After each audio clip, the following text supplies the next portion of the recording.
Gising ka ba ng ilang beses sa gitna ng gabi para lang umihi? Ramdam mo ba ang pagod at panghihina sa umaga dahil putol-putol ang tulog mo? Imbes na magising na presko at masigla, marami sa atin, lalo na kapag umabot na sa edad 70 pataas, nakakaranas ng ganitong problema. Akala natin normal lang ito dahil sa edad, na bahagi na lang ito ng pagtanda. Pero ang totoo, hindi dapat maging normal ang ganitong hirap. Hindi mo kailangang tiisin ang paggising ng paulit-ulit, ang pagiging puyat at ang pakiramdam na parang hindi na kayang makatulog ng buo.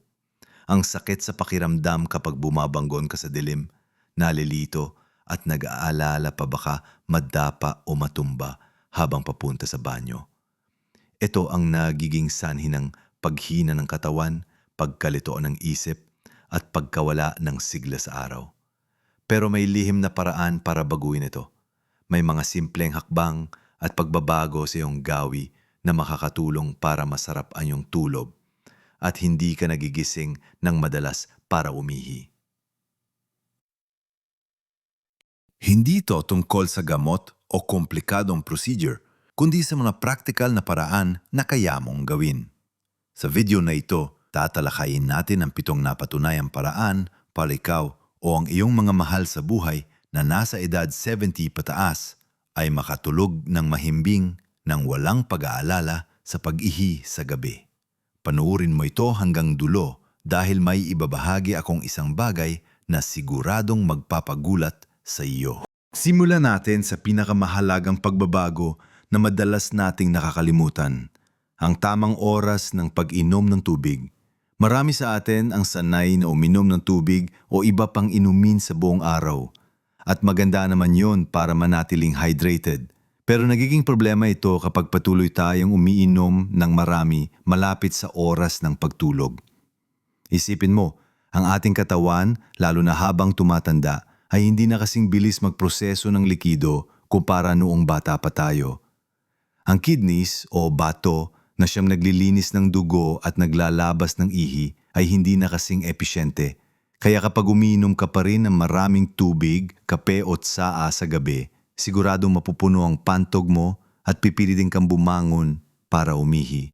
Ang pinakamainam na gawin ay simulan mong bawasan ng pag-inom ng likido 2 hanggang 3 oras bago ka matulog. Kung sanay kang uminom ng 1 basong tubig bago matulog, subukan mong gawin itong kalahating baso na lang at inumin mo ito mga 2 oras bago ka humiga. Kung sanay kang umiinom ng tsa habang nanonood ng TV sa gabi, subukan mong tapusin ang pag-inom nito ng 7:00 ng gabi, lalo na kung 9:00 ka natutulog. Hindi naman ibig sabihin na huwag ka nang uminom ng tubig, kailangan pa rin ng katawan natin ng tubig, lalo na sa umaga at sa hapon. Ang punto ay ang dami at oras ng pag-inom sa gabi. Kung nauuhaw ka talaga, subukan mong magmumug na lang ng tubig o kumuha ng maliliit na sipsip para lang basa ang lalamunan mo sa halip na uminom ng 1 buong baso. Kung mahilig ka naman sa kape o tsa, tandaan mo na ang mga inuming ito ay may caffeine na nakaka-diuretic. Ibig sabihin, pinapabilis nito ang paglabas ng ihi na pahanap. Kaya kung guminom kaning kape o tsaa sa hapon o gabi, parang nagpapabili ka lang din ng biyahe mo papunta sa banyo, mas mainam na iwasan na ang mga inumin ito pagkatapos ng tanghalian. Kung gusto mo magkaroon ng tuloy-tuloy na tulog, piliin ang mga inuming walang caffeine tulad ng decaffeinated na tsaa o simpleng tubig lang. Pero tandaan pa rin ang timing ng pag-inom. Kapag pinag-usapan natin ang pag-iwas sa pag-ihi sa gabi, hindi lang ito tungkol sa dami ng tubig, kundi pati na rin sa uri ng inumin na iyong kinokonsumo. Tulad ng nabanggit ko, ang kape at tsaa ay may caffeine na nagpapataas ng produksyon ng ihi. Ang alak o kahit anong inuming may alkohol ay isa ring malakas na diuretic. Marahil may mga pagkakataon na umiinom ka ng kaunting alak sa gabi para sana makatulog. Pero ang totoo, lalo lang nitong pinapalala ang iyong problema sa pag-ihi sa gabi. Sa umpisa, maaaring makatulog ka kaagad dahil sa alak. Pero sa uli, gugulatin ka lang nito sa gitna ng gabi para umihi. Bukod pa rito, ang alak ay nakakapekto sa kalidad ng tulog, kaya kahit makatulog ka, hindi ito magiging mahimbing. Kung gusto mong magkaroon ng mahimbing na tulog, mas mainam na iwasan ang alak, lalo na sa gabi. Kung hindi mo maiwasan, limitahan ito sa napakaliit na halaga at tapusin mo ito ilang oras bago ka matulog. Ang mga soft drinks at sweetened beverages ay mayroon ding mga sangkap na hindi nakakatulong sa pagpapahinga ng pantog. Ang mga artipisyal na pampatamis at kulay ay maaring maging sanhi ng iritasyon sa pantog na magdudulot ng mas madalas na pag-ihi. Mas mainam na dumikit sa purong tubig. Ang simpleng tubig ang pinakamabuting inumin para sa iyong katawan. Ngunit tandaan pa rin ang timing. Kung hindi mo kaya ang malamig na tubig sa gabi, subukan ang maligamgam na tubig na mas madaling inumin at hindi kasing lamig sa tiyan. Ang pagkain at inumin ay magkasama sa epekto sa ating katawan. Ngayon na napag-usapan na natin ang tungkol sa mga inumin, dumako naman tayo sa ating mga kinakain sa gabi. Hindi mo ba alam na ang ating hapunan ay malaking salik din sa paggising natin para umihi? Ngayon naman, pag-usapan natin ang isa pang aspeto na madalas natin nakakaligtaan ngunit malaki ang epekto sa pagtulog natin sa gabi, ang ating hapunan at ang mga pagkain na kinakain natin bago matulog. Maraming Pilipino ang mahilig sa masarap at masaganang hapunan at madalas ay kinakain ito malapit sa oras ng pagtulog. Pero alam mo ba na ang ilang pagkain ay maaaring maging sanhi ng paggising mo sa gabi para umihi? Una, iwasan ang mga maalat na pagkain. Mahilig tayong kumain ng tuyo, daing o anumang pagkain may patis at toyo. Napakasarap, di ba? Ngunit, ang mataas na sodium content ng mga pagkain ito ay nagpaparamdam sa atin ng pagkauhaw. Kapag nauhaw ka, mas mapipilitan kang uminom ng mas maraming tubig, lalo na kung ginagawa mo ito malapit sa oras ng pagtulog. At dahil dyan, mapupuno ang pantog mo at mas madalas kang gigising sa gabi. Subukan mong bawasan ang maalat na pagkain sa hapunan. Sa halip, pumili ng mga pagkain na hindi gaanong maalat tulad ng steamed fish, gulay o nilagang manok. Pangalawa, maging maingat sa mga pagkain maanghang at acidic. Ang mga maanghang na sili tulad ng sili labuyo na paborito nating gamitin sa sinigang o adobo ay maaring magdulot ng iritasyon sa pantog. Kapag naiirita ang pantog, mas madalas itong magsinya sa utak na kailangan ng umihi kahit na hindi pa ito ganong puno. Ang mga pagkaing acidic naman tulad ng kamatis, citrus fruits at suka na ginagamit natin sa adobo, sinigang o sausawan ay may parehong epekto. Kung mahilig ka sa mga pagkaing ito, subukan mong kainin ang mga ito sa tanghalian sa halip na sa hapunan. Sa gabi, pumili ng mas mild at bladder-friendly na pagkain. Pangatlo, iwasan ang pagkain ng malalaking porsyon ng hapunan. Kapag kumain ka ng malaking hapunan, lalo na kung mayaman ito sa taba o protina, mas matagal itong tunawin ng iyong katawan. Ito ay naglalagay ng stress sa iyong digestive system at maaaring makapekto sa kalidad ng iyong tulog. Mas mainam na kumain ng mas malit na porsyon ng hapunan at gawin ito ng mas maaga, mga 3 hanggang 4 na oras bago ka matulog. Kung magugutom ka pa rin, subukan ang light snack tulad ng saging o isang slice ng whole wheat bread na madaling tunawin. Ang pagbabago sa iyong hapunan ay may malaking epekto sa pagdami ng pag-ihi sa gabi. Ngayon, pag-usapan naman natin ng isang napakahalagang ehersisyo na madalas natin nakakalimutan o hindi pinapansin, ngunit may malaking papel sa pagpapalakas ng ating pantog at pagkontrol sa pag-ihi. Ito ay ang tinatawag na bladder training o pagsasanay sa pantog at ang paggawa ng Kegel exercises. Hindi lang muscle sa ating braso at binti ang kailangan natin palakasin. Mayroon din tayong mga muscle sa pelvic floor na siyang sumusuporta sa ating pantog at nakakatulong sa pagkontrol ng pag-ihi.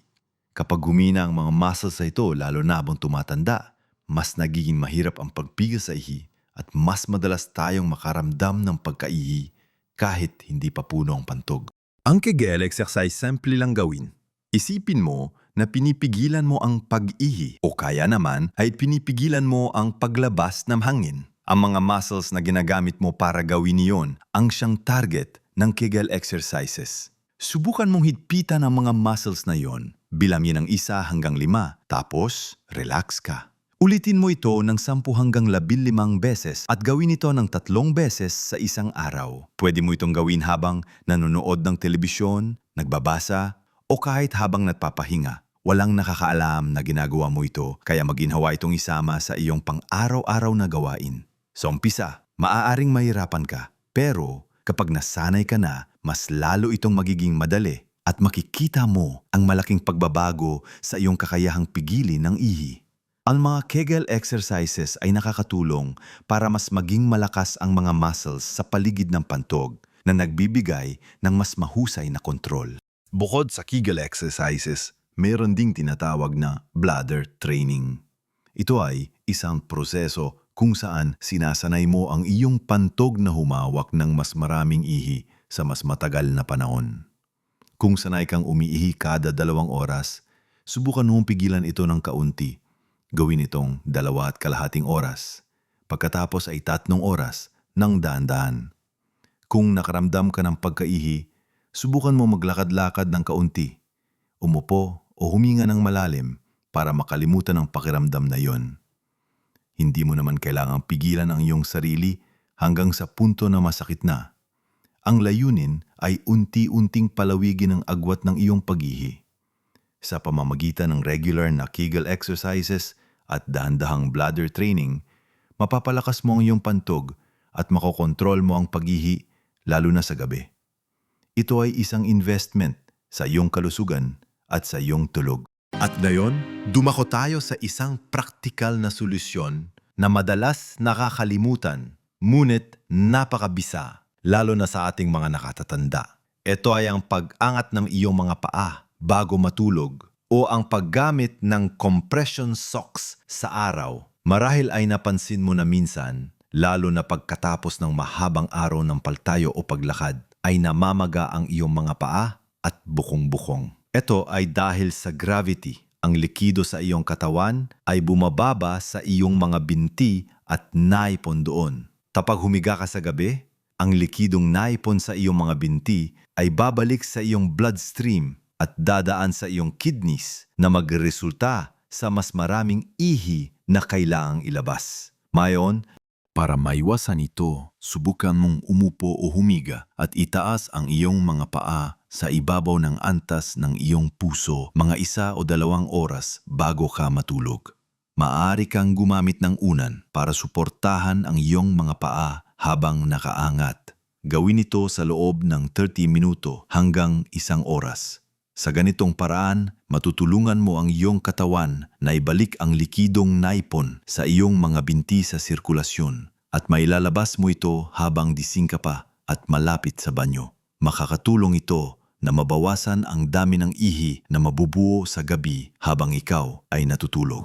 Kung mayroon kang problema sa pamamaga ng paa o edema, ang paggamit ng compression socks sa araw ay isa ring magandang solusyon. Ang compression socks ay nagbibigay ng banyayad na pressure sa iyong mga binti na nakakatulong na maiwasan ang pagdami ng likido doon. Isuot ang mga ito sa umaga at hubarin bago matulog.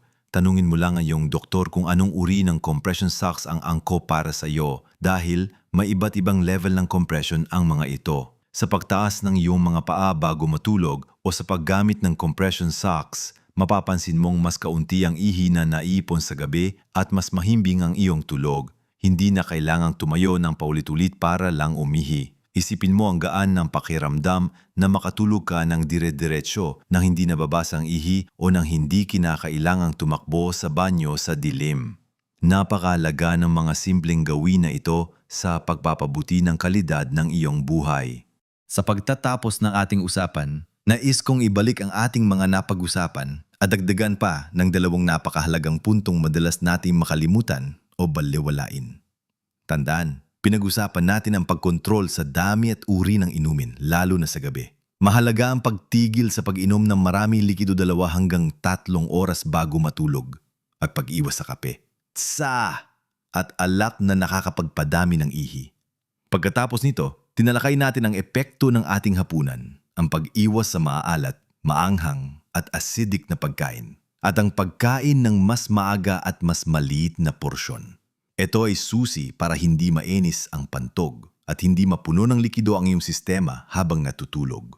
Nalaman din natin ang kahalagahan ng Kegel exercises at bladder training para palakasin ang mga muscles na kumokontrol sa pag-ihi at kung paano ito makakatulong sa mas mahabang pagpigil ng ihi.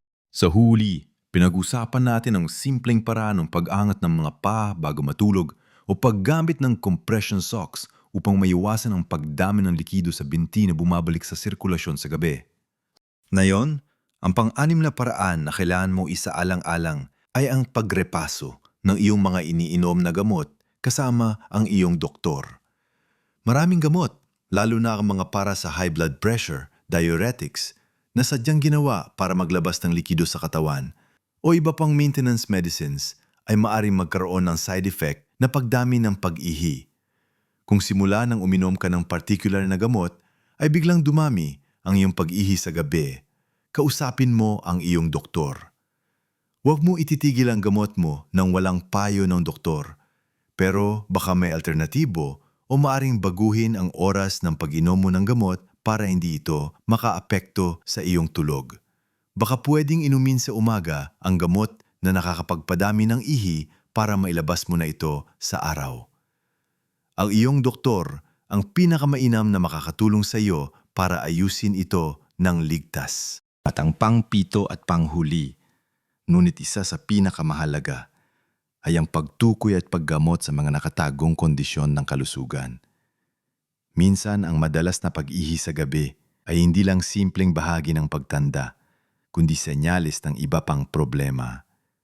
Halimbawa, ang diabetes na hindi kontrolado ay madalas nagdudulot ng madalas na pag-ihi dahil sa mataas na blood sugar level.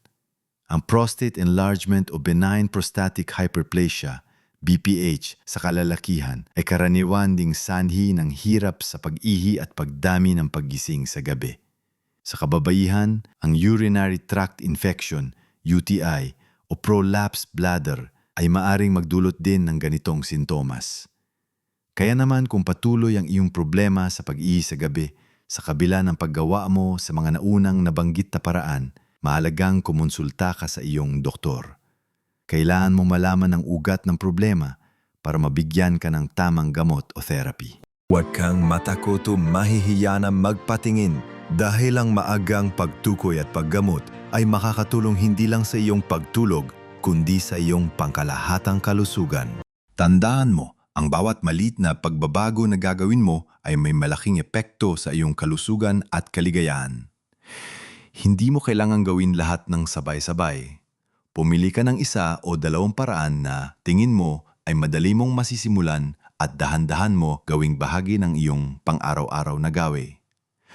Ang pagtulog ng mahimbing ay malaga para sa ating isip at katawan, lalo na sa ating edad. Hindi ito luho, kundi isang pangangailangan. Kung mayroon kang karanasan sa mga tips na ito o may iba ka pang gustong ibahagi, huwag kang mag-atubiling mag-iwan ng komento sa ibaba. Gusto naming marinig ang iyong mga kwento at matuto mula sa isa't isa. Kung nakatulong sa iyo ang video na ito, pakipindot naman ang like button at mag-subscribe sa channel na ito para sa mas marami pang kapakipakinabang na impormasyon para sa ating mga nakatatanda. Maraming salamat sa iyong panonood at tandaan, mabuhay tayo ng buong buo sa bawat edad.